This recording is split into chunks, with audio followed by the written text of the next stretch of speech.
We all know about the Victorian lockdown. I've just been talking about that, and the tennis, that is the Australian Open tennis. People stuck at home, of course, they can't work, losing money, but professional tennis players and their teams, many of them millionaires, find to go about their work, albeit in front of empty stands since Saturday. Now, I support the tennis, but it's understandable that people have been peeved by this paradox, by the different rules, the classification of tennis professionals as essential workers.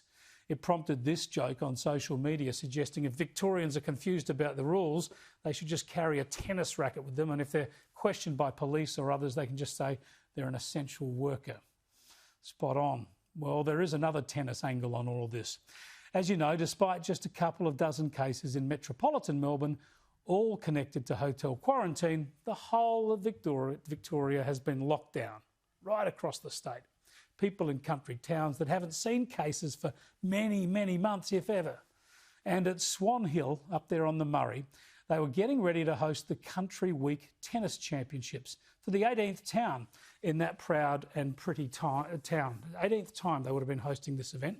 Pubs were booked out, as you could imagine, all the motels booked out, restaurants had stocked up on food. The town was ready for a great weekend, kicking off a great week, and a $1.5 billion boost to the local economy. But have a look at this. 16 kilometres of line marking had been freshened up on 100 lawn tennis courts. Think of all the work and the attention to detail in the town for an event like this. But it was cancelled. At the last minute, the Andrews lockdown killed the Country Week tennis competition stone dead on Friday. The Australian Open continues in Melbourne, but Victoria's Country Week of tennis at Swan Hill was scrapped. That's a pretty tough call. I'm joined by the Swan Hill Mayor, Bill Moar. Thanks for joining us, Bill. A shocking turn of events, this. I think I said $1 billion there, $1.5 million for your town, of course.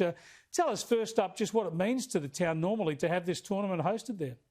Yeah, well, good afternoon, Chris. Yes, well, it's devastating news, of course, for the whole community. The volunteers have worked tirelessly to get this event up and running, one of the biggest tennis events on the calendar in Victoria, if not Australia. Over 1,000, 1,200 odd participants, 1,000 on court at any one time. Absolutely gutted, and it'll cascade right through the community. All the tourism and hospitality providers just devastated.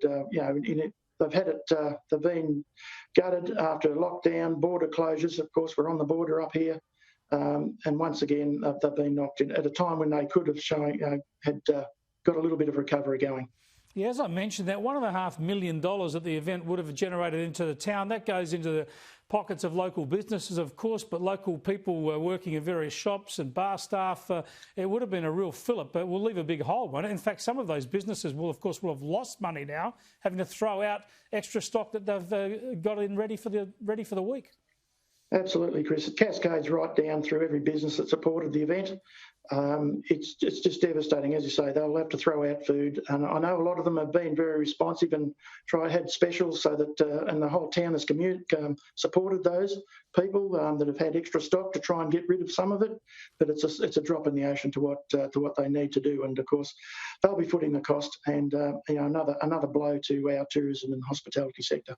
Now, this lockdown came without warning on Friday lunchtime. There was a bit of speculation on Friday morning. It must have come like a hammer blow to your town and the organisers. Was there any suggestion? Were there any preparations made for this sort of late cancellation? You would have had people already arriving in the town ready for this tournament. Well, Chris, if they hadn't arrived, they were certainly on their way. As in previous situations, our notice, of course, was limited.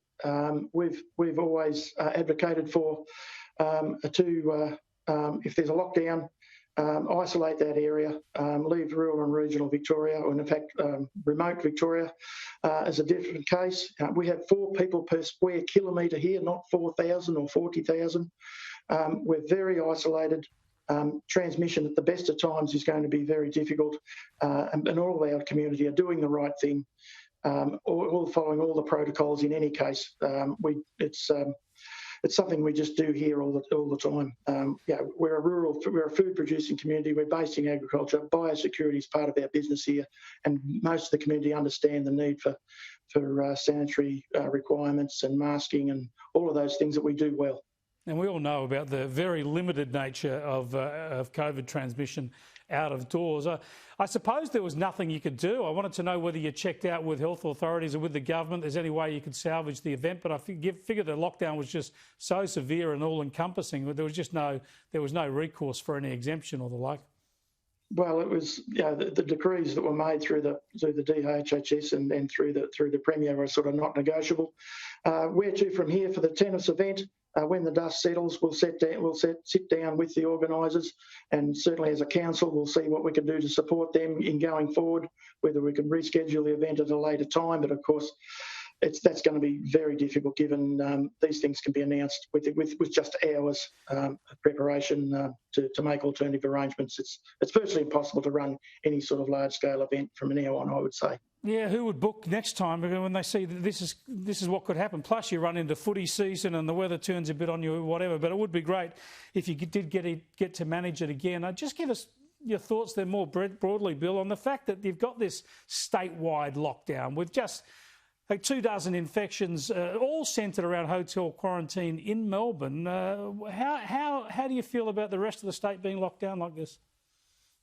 Well, Chris, we've long advocated for rural and regional Victoria to be treated differently because our population is sparse. So we are a different case. There seems to be no recognition for our isolated living environment here. So we need that to happen for sure.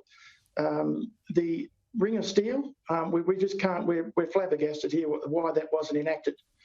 You would think with 12 months to think about this and having done it once, it would be a press the button, run program situation. There should be the preparation should have been. We would have thought would have been done to ensure that at least rural and regional Victoria could at least have some semblance of business as usual. We all recognise the virus, is what it is, and we need to take precautions. But locking down the whole state just seemed to us to be a lot of overkill. Ring of Steel would have saved your event for sure. But how do you feel now when you flick on the telly and watch the professionals go at it in Melbourne? Well, the irony's not lost on too many around here, Chris. We're just shaking our heads. So you only get to play tennis if you're paid to play tennis. That's what it looks like. We have to deal with the fallout of these things that are made in the capital cities. So we're a long way from there. Very few cases. Most of the cases we have had were return travellers, and as I say, we do it very well here. We've got a natural environment where we are naturally socially isolated, and as I say, we're used to biosecurity issues around in these parts. Being an agricultural-based sector and in food production, biosecurity is a big part of all of the businesses around here. Thanks for joining us, Bill, and appreciate that. It's a wonderful town you got there. Thanks, Chris. Have a good day. Bill Moar, who's the Mayor of Swan Hill. If you've never been there, just a wonderful town there on the Murray. As he says, right on the border, the Murray being the border between New South Wales and Victoria. What a tough blow to that city.